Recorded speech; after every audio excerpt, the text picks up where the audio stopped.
Bonjour et bienvenue à ce What the fuck Kev solo.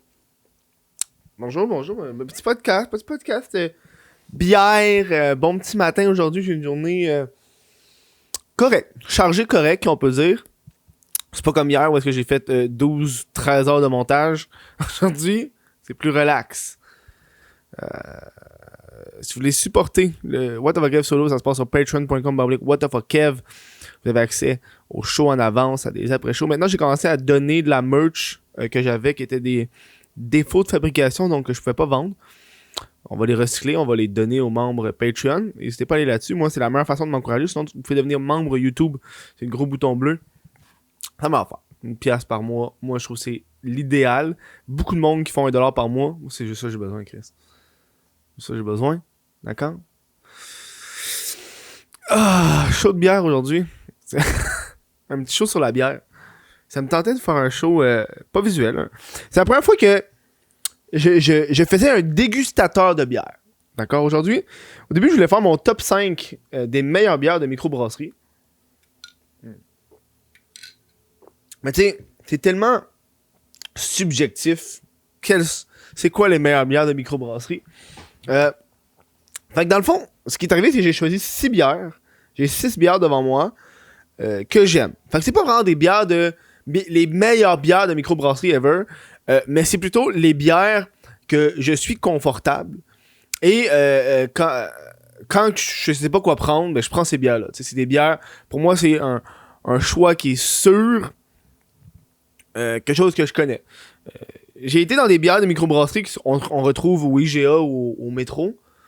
Parce que je sais que c'est pas tout le monde qui a la chance d'avoir accès à des petits dépanneurs, des petits commerces spécialisés en bières de microbrasserie. Donc je voulais pas vous montrer des bières fucking random que tu peux juste avoir genre en Gaspésie, tu sais. Fait que j'ai pris, tu sais, des bières que peu importe que tu sois où dans le monde, c'est au Québec. Si ton épicerie métro IGA a une section microbrasserie, il risque d'avoir cette bière-là. Puis j'ai remarqué, les épiceries commencent à avoir de plus en plus de sections de microbrasserie. Avant, c'était genre une dizaine de bières. Là, maintenant, c'est de plus en plus gros.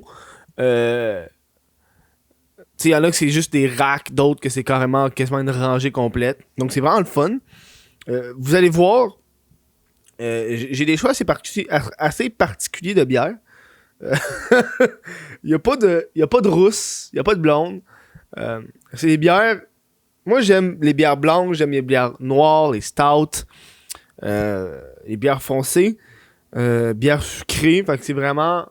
On est dans une variété de bières, probablement, que vous avez jamais vraiment goûté. On est loin de la Pabst Blue Ribbon que je buvais au début du crise de podcast. Hein? On est loin de là. Pour moi, maintenant, la bière, c'est rendu une boisson pour me décontracter. Ça fait quasiment ça va faire plus d'un an que j'ai pas été sous. À cette heure, je bois plus pour être sous. Je bois parce que la boisson me tente. Tu sais, je prends une ou deux bières. J'aime la variété. Voilà, on va tout aller avec les bières que j'ai choisies. Par exemple, on va aller avec des mentions mémorables, pas qui sont là. En tout cas, bref. J'ai pris des notes parce que j'ai fait au courant des 5 derniers jours parce que hier, je n'ai bu 2 au lieu de juste une pour pouvoir tourner ce podcast-là aujourd'hui. Hey. Je m'excuse, j'ai fucking soif, j'aurais pas boire mon café glacé. C'est ce que je te dis, j'ai soif. Ok. C'est ce que je disais, man. Ah, j'ai bu au courant des derniers jours. Fait que c'est vraiment étrange de boire la bière. Tu sais, évidemment, moi, je bois ma bière le soir quand je fais mon montage, quelque chose de même. Une fois de temps en temps, mais là, aller à l'épicerie, les choisir. Et là, j'ai noté. Fait que j'ai devant moi, là, j'ai pris des notes. J'ai devant moi des notes de goûteur. Je suis pas le gars le plus, genre, précis dans mes tests de goût. D'accord? Fait qu'on va aller tout de suite avec. Ici, là. La première que j'ai goûtée. Donc, la Corriveau. Ici. Les canettes sont vides, ben, je les ai bu. Hein, ça vous prouve, je dis pas de la merde, là. Elle est vide, la canette. La Corriveau. C'est une stout, donc une bière noire produite par la microbrasserie Le Bilboquet. 5,5 ml d'alcool. Je vais vous lire ce que moi j'ai écrit. Ça, c'est une de mes bières préférées. Ça, c'est une des bières que je bois le plus. Puis je suis content qu'il l'ait maintenant en canette Moi, je suis un buveur de bière canette, je suis pas tant bouteille. Je tripe pas les bouteilles. Corriveau, goût d'avoine plus prononcé, amertume moins intense, un léger goût doublon. On voit que je suis pas un professionnel. On voit que je suis pas un professionnel. C'est la première bière. Mes autres descriptions sont crissement meilleures, pour être honnête avec toi. Mais pour moi, la Corriveau, c'est une to-go. Au niveau de la stout, je l'aime bien. Une bonne bière noire. Pour moi, les bières noires, je trouve que c'est des bières qui sont agréables à siroter. Vous allez le voir dans mes futures reviews, là, parce qu'à date, j'ai vraiment 3 bières foncées dans mes choix. Là. Plus le temps avance, je veux pas, plus ta bière se réchauffe. Et il n'y a rien de pire qu'une bière chaude qui goûte pas bon. Et une bière tablette, une bière température pièce qui goûte pas bon. Et les bières noires, de règle générale, je trouve que quand c'est température pièce, c'est bon. C'est tout aussi bon. T'as moins de fraîcheur, mais le goût est là, puis parfois le goût est un peu plus prononcé quand c'est température tablette. Donc moi, c'est pour ça que j'aime bien les bières noires. La Corriveau, et la voici. On va y aller avec elle que j'ai écrit dans mon calepin, qui est pas la... Je pense que c'est la 2-3, je sais pas. J'ai écrit dans mon calepin la note parce que j'étais un peu batté quand je l'ai... C'est quoi qui est écrit? Ah, attends, vous voulez ce qui est écrit derrière la canette, hein? Sa robe profonde, la Corriveau, sa robe profonde est coiffée d'une crème riche et onctueuse qui cache une amertume tranchante. Cette bière possède une texture soyeuse où les saveurs de grains rôtis de café et de chocolat noir s'entremêlent. Voilà. J'ai pas lu ce qui était écrit sur les canettes quand j'ai écrit mes reviews pour être sûr de, d'y aller avec ce que j'ai dans le top dans ma tête. On va aller avec une autre bière que j'aime bien. L'Infusée, qui est une bière blanche au 3T. Ça, c'est fucké, là. Bière blanche au 3T, ok? L'Infusée, les brasseurs du monde. Moi, j'étais un peu batté quand j'ai écrit cette review-là. Puis, j'étais vraiment un peu batté pour de vrai, là. C'est une fin de journée. C'était pas une journée... j'ai beaucoup travaillé. Une journée plus relax. J'ai fumé. Puis, j'étais un peu batté. J'ai juste écrit « Goût fruité, savoureux, doux, légère ». Mais pour de vrai, elle est vraiment bonne, l'Infusée. L'Infusée, c'est une excellente bière blanche. Goût vraiment différent. Je me rappelle que le goût du thé, il est le fun. Tu le sens, le thé. C'est agréable. C'est une bière à combien? 5,4% d'alcool. La bière et le thé, la consommation de ces deux breuvages remonte à l'Antiquité. Voici un mariage heureux de ces deux boissons. L'infusée, une bière blanche au 3T. Notre infusée qui exhale une odeur si agréable et aromatisée avec des thés noirs, rouges, entre parenthèses rooibos, et verts. Chacun de ces thés contient naturellement des fruits ou des herbes. Le résultat apporte une belle complexité à la structure à peine maltée de la bière blanche et infusée. De saveurs fruitées sans mêlant au tanin des thés, des herbes et du rooibos. Puis, eux, qu'est-ce qu'ils font, les brasseurs? Ils font-tu les autres? Okay. Eux, qu'est-ce qu'ils font, les brasseurs du monde? C'est qu'ils mettent en arrière avec quoi ça se mélange bien, tu sais. C'est comme du gâteau, du poisson, du fromage, du porc, de la dinde. Voilà. L'infusé. Bon, mon review était pas... c'est pas le meilleur review au monde, mais c'est une crise de bonne bière. Ça, c'est une des bières qui m'a le plus surpris à l'époque quand j'ai goûté. Puis c'est pas en ordre particulier en passant du préféré ou pas préféré, là. C'est par ordre que j'ai goûté. On a ici la malédiction. Une stout à la vanille. 5% d'alcool de la microbrasserie le Saint-Boc. Il y en a un à Montréal, hein, Saint-Boc, c'est cool. J'ai écrit un goût amer. La vanille est très subtile. C'est pas une vanille sucrée. Des petits d'amertume. La saveur est moins intense quand elle se réchauffe, mais la bière est tout aussi délicieuse. Ça, c'est bon, man. Tu crisses une guimauve dedans. Pour de vrai, comme sur l'image, là, ils font ça au Saint-Boc. Tu mets ta bière dans ton verre, puis tu crisses une crise de grosse guimauve dans ta bière. Puis c'est vraiment des bières plus de soirée, là. Ce qui est écrit en arrière, c'est une malédiction s'abat désormais sur le monde brassicole. Ce stout à la mousse riche et envoûtante vous transportera au cœur des ténèbres. En bouche, les notes de café, de chocolat et de malt grillé unissent leur pouvoir afin de faire frémir vos papilles sur une douce finale de vanille. La malédiction est, sans contredit, une bière savourée des dieux. Puis il écrit, pour maximiser votre expérience, faites comme au Saint-Boc, laissez-y flotter une guimauve. Puis c'est vrai parce que la guimauve, elle absorbe un peu de la bière. Fait que quand tu prends ta guimauve, elle goûte bon, man. Et là, recommandation, fromage, guimauve, saucisse, chocolat, dessert et barbecue. Moi, je l'aime bien. C'est une crise de bonne bière. OK, next one, on a... Oh, ça, en ce moment, ça, c'est ma bière préférée du moment. Ma bière préférée du moment. Je vous... c'est la mal léchée, la gang. En ce moment, c'est genre number one. Là. Elle est genre au-dessus. La mal léchée des brasseurs du monde. Tiens, on va avancer un peu. Là. La mal léchée des brasseurs du monde. C'est l'édition du 9e anniversaire. C'est une blanche lactose vanille. C'est écrit en gros, là, bière à la crème glacée. 4,5%. Cette bière-là était discontinuée pendant un petit bout parce que c'est spécial 9e anniversaire. Et j'ai contacté justement les brasseurs du monde parce que j'étais pas content. Fait que j'ai fait une story pour dire hey gang, ma bière préférée est plus là. Et ils ont la gentillesse de m'en envoyer la semaine passée. Donc, en même temps, pour annoncer le retour de la bière sur tablette. Puis ils m'ont donné d'autres bières que j'ai pas encore eu la chance de goûter. Parce que je veux goûter ça pendant qu'on va faire un live stream sur Twitch. Puis je suis vraiment content qu'elle ait retourné. Je vous jure, quand j'allais à l'épicerie puis il y en avait sur les tablettes, je l'achetais à batch de 5 canettes. Là. Je vidais quasiment la rangée. Là. Elle est crissement bonne. C'est ma préférée. Ça, c'est une bière de dessert, la gang. Ça, c'est une bière de dessert. T'en prends une. Une bière de dessert. C'est sucré. C'est une bière sucrée, là. OK. Ce que j'ai écrit, bière de dessert, énormément sucrée. Plus elle est froide, plus elle est goûteuse. Ça, c'est l'exemple parfait de quand ça se réchauffe, c'est pas bon. Goût de vanille, texture de jus de crème fouettée. Tu comprends un peu de quoi je parle, là? Tu sais, quand tu prends ta crème fouettée puis elle a comme ramolli un peu, là. C'est plus le fluffy, là, ça a comme ramolli. Puis là, tu mets ça dans ta bouche. C'est comme, tu sais, t'as cette texture-là. Mais c'est pas grave d'avoir. Je sais que ça n'a pas de l'air appétissant, mais je vais avec ce que ça me fait penser, tu sais. Puis j'ai écrit, tu sens le petit en avant de la langue. Tu sens tout le petit petit là. Le petit petit de la crème, de la bière. Veux pas, c'est une bière de dessert, donc c'est avec fromage, crème glacée, chocolat, gâteau, fromage. Je vais vous lire ce qui est écrit en arrière.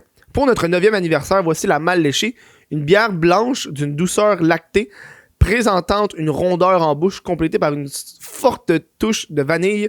Sa finale sucrée est un succulent clin d'œil au classique plaisir de la crème glacée. C'est fucking bon. Puis comme je vous dis, t'en prends une, merci bonsoir, t'en prends pas 8, là. Tu le pas à ça, là, tu comprends, là.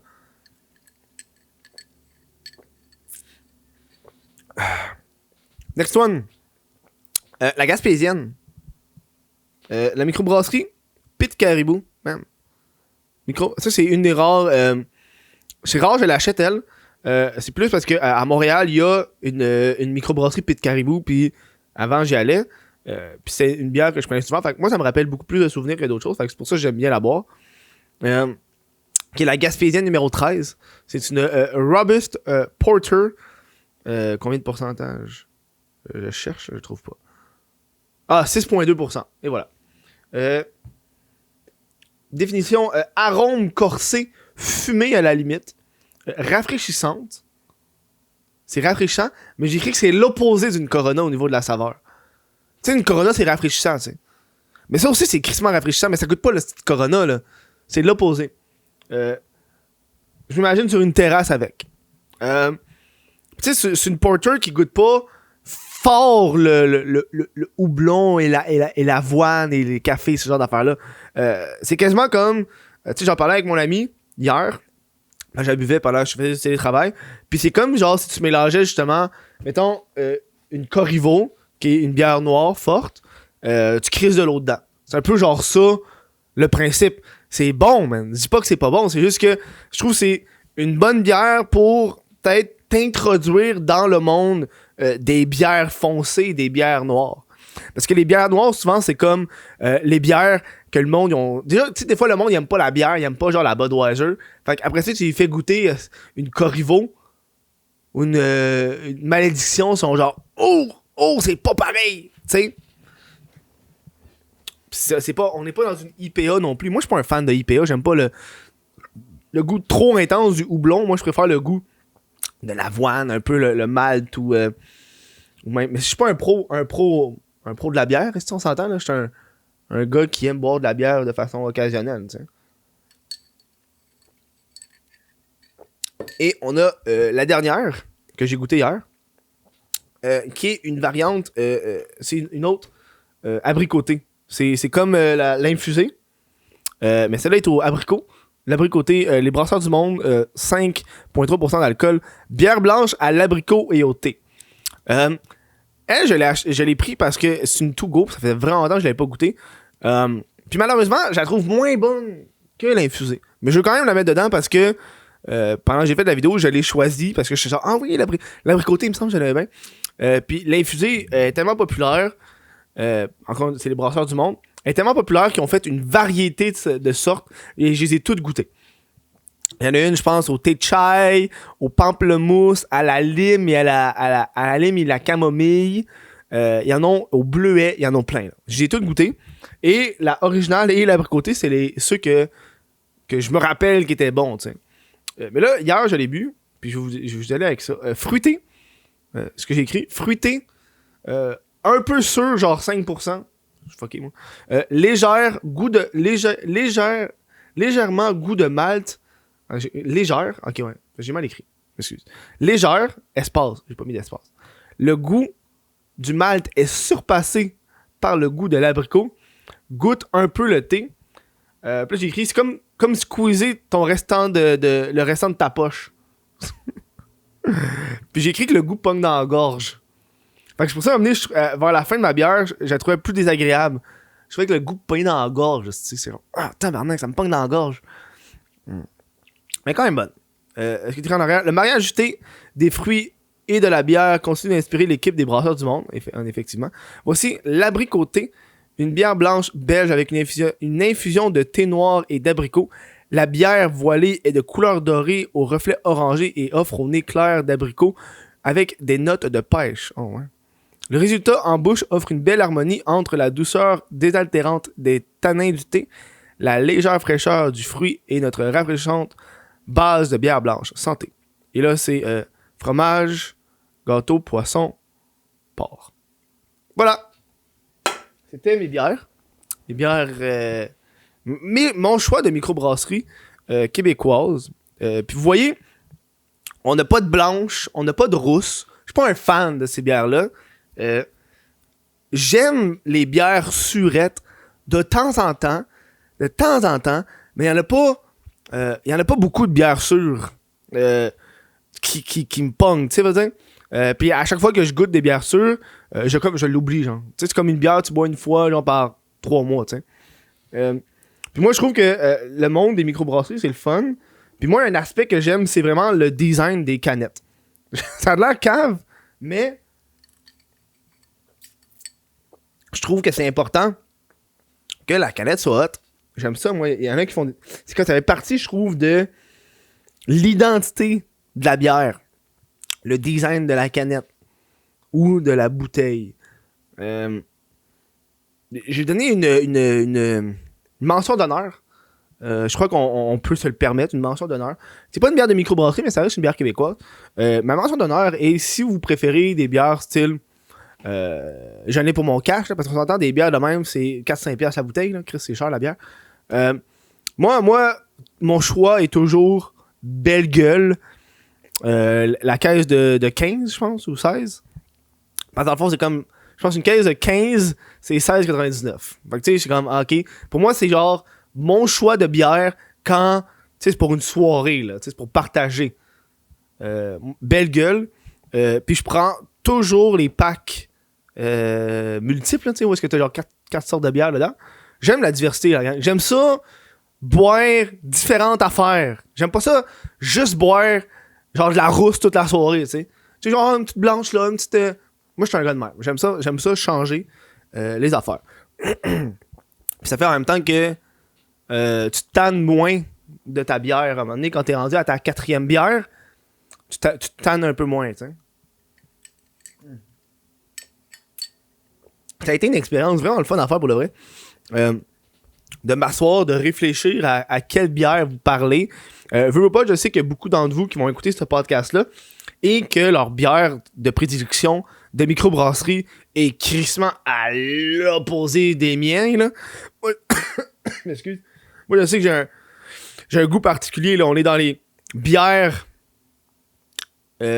amères, sucrées, goût d'avoine, de cacao, de café ou la vanille puis style le lait. Fait que c'est genre crissement pas les mêmes affaires. J'ai essayé d'aller vraiment vers... Tu sais, je pense qu'on peut voir un thème, mais c'est avec mes... Big, j'ai juste bière blanche et stout / porter. J'ai juste ça. C'est que je suis drôle. Oh, wow. Je suis pas un fan de IPA, vous avez pu voir. IPA, c'est comme devenu l'affaire le full trendy, là. Je suis pas un fan de IPA parce que souvent la bière, une IPA, c'est fort, là. C'est une des bières les plus fortes. Puis mon but, c'est pas de prendre 2 bières et d'être sous, là, c'est fort et j'aime pas le goût de la IPA. J'aime juste pas ce goût-là. Mais donc, je prendrais de la rousse ou de la blonde avant de prendre la IPA. Si vous êtes dans des bars ou peu importe et vous voulez essayer la bière noire, souvent les bières qu'ils ont, c'est de la Guinness, qui est simple, mais vous avez pu voir, c'est pas dans mes choix, ou de la Murphy. C'est souvent les 2 bières noires plus de bar ou de commercial que ça cherchait. C'est plus les bières commerciales qu'on va retrouver. Il y en avait d'autres, mais c'est ces 2-là les plus principales. Là. Les Guinness, Murphy, c'est des bonnes bières. C'est aussi des bonnes bières pour vous introduire dans le monde fascinant de la bière noire. Un peu plus sucré, mais c'est bon pareil. Hey, sur ce, si vous avez apprécié le show, n'hésitez pas à devenir membre Patreon. Je veux remercier ces Patreons-là. Bam, les real. Leur face passe leur nom passe dans ma face. Moi, j'ai adoré ça. Et j'ai envie de refaire ce concept-là, mais pour le cannabis. J'ai envie de refaire ça. Cette fois-ci, ça va être plus long. Ça va être un podcast qui risque de sortir d'ici 1 mois. Parce que je veux essayer les différentes sortes de cannabis qu'il y a à la SQDC. J'ai déjà un que j'aime bien. Dance Hill. Sauf que parfois... quand je le fume, je suis un peu high. Puis c'est vraiment léger, là. C'est un des weed les plus faibles. Puis mon high fait que j'ai pas envie de faire de montage ou de tourner des podcasts. J'ai envie juste de découvrir d'autres cannabis. Et je crois que j'ai découvert ça. Là, la meilleure façon de faire ça, c'est les pré-roulés. Parce que, man, t'achètes un pot d'eau, t'en as tellement. Puis si t'aimes pas le weed, t'es pogné avec un crise de gros pot de weed. Moi, c'est ça que je vais aller faire aujourd'hui. Je vais passer à SQDC, m'acheter des pré-roulés. Puis on va essayer ça au courant des prochaines semaines. Je vais prendre des notes, comme je viens de faire. Puis je vais pouvoir vous sortir une vidéo avec mes choix de cannabis. Puis je vais jumeler en même temps des boissons. Je suis pas un grand fan de boissons de cannabis. Je les ai essayées, je ne pas. Je trouve que pour le prix, ça vaut pas tant la peine. J'aime mieux fumer, moi. Donc là, j'arrête pas de regarder là. Je regarde même pas la caméra. Ça veut dire que c'est le temps de finir, ça, la gang. Fait que je voulais vous dire merci d'avoir écouté ce show-là. Dites-moi dans les commentaires, c'est quoi vos choix de microbrasserie. Si vous êtes plus un gars de bas, c'est correct. Là. Je sais que c'est un luxe, les bières de microbrasserie. C'est pas tout le monde qui peut se permettre 5$ une canette d'eau, là. Quand genre pour 3$ de plus, t'as 6 canettes, tu sais. Moi, je suis content de pouvoir, tu sais, boire ça quand je peux. Je trouve que c'est le fun. En même temps, ça encourage un peu l'économie québécoise. On fait des crises de bonnes bières au Québec. Je crois que c'est une force qu'on a bien au Québec, là, les bières de microbrasserie. Puis faites attention parce que maintenant, les bières de microbrasserie, tu sais, Unibrou, là, ça a été de la bière de microbrasserie pendant un bon bout. Puis là, ça, c'est plus de la bière de microbrasserie. Là. C'est une bière tout à fait normale qui essaie de se faire passer pour une bière de microbrasserie, tu sais. Fait que faites attention à ça, là. Il y en a une couple qui font ça. Là, c'est rendu comme la mode, je veux pas, là. Sur ça, je vous dis un gros merci d'avoir écouté ce show-là, encore une fois. Et on se voit demain pour un autre podcast.